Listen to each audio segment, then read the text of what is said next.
What's up guys, this is Timur from T-Tech, and today we're looking at the Amazfit Pace.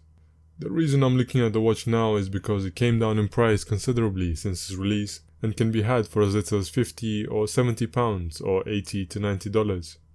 For your money you're getting a GPS, always on display with amazing sunlight legibility, 4GB of onboard storage for media, and lastly 5 days of battery life. These specs are rarely found on even more expensive watches, let alone all in one package for this price, so I'll be testing it and seeing if it holds up in 2020 and if it's worth your money. I think this watch is a great contender for the best budget smartwatch in 2020, as considering the specs, for the money, I don't think anything at this price point really comes close to this watch. But first let's unbox the watch and then we'll talk about the specs later. The watch comes in a nice presentation style box.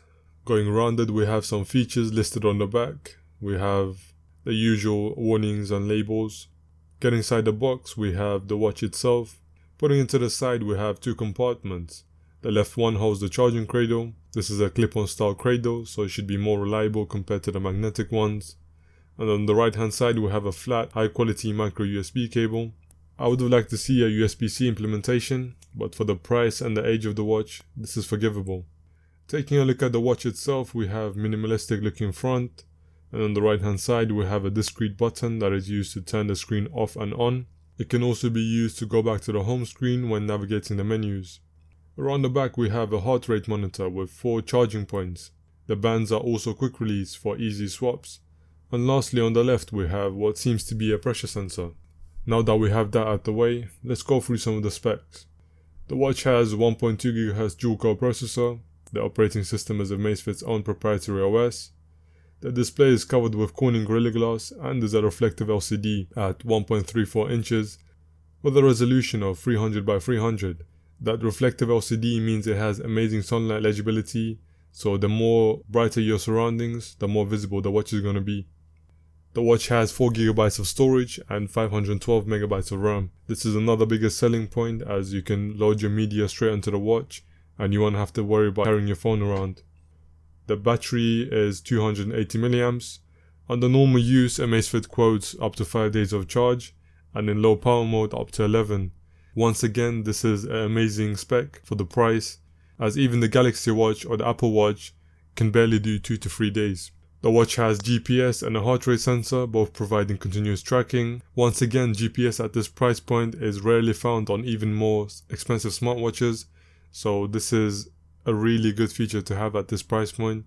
So if you're looking for a GPS watch, I don't think you can do any cheaper from a reputable company like Amazfit. Moving on, the watch is 46mm across and 12mm thick, so it's not too big of a watch, and with a quick swap of the strap, I think this can be a dress watch, so you can wear it to the office or somewhere formal, so it's not stuck to purely sports use.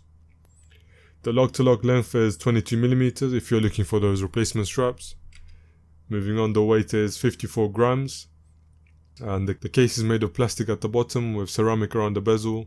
I think this was another smart choice of materials from Amazfit, as ceramic doesn't scratch as easily. I don't know why more companies are not using this material, as it gives it that premium look and gives it a nice scratch resistance.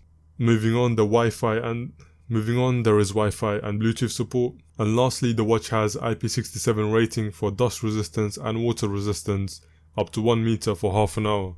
Unfortunately, for those of you who swim, this watch is not for you, but for those of you going for runs in the wet weather or when it's raining, you don't have to worry about that, as the watch can handle it just fine. So all that out the way, would I recommend this watch at this price point in 2020? I would say yes, considering the specs and the look of the watch, both of which hold up quite well even compared to the latest offerings from others. I think this is a hidden gem right now for people who are in that middle ground, who are looking to get into smartwatches but don't want to buy something as basic as a smart band and don't want to spend a fortune on a Galaxy Watch or Apple Watch. I think this watch comes in at a nice middle ground for the most affordable, best spec smartwatch in 2020. So if you want to know more about the watch, stay tuned for the full review where I'll be diving even deeper into the watch and seeing how the OS and the app hold up in 2020. Make sure to subscribe and hit the notification bell so you don't miss that. And thank you for watching the video. Like the video if you liked it, subscribe to support the channel, comment below if you have any questions, and see you guys in the next one.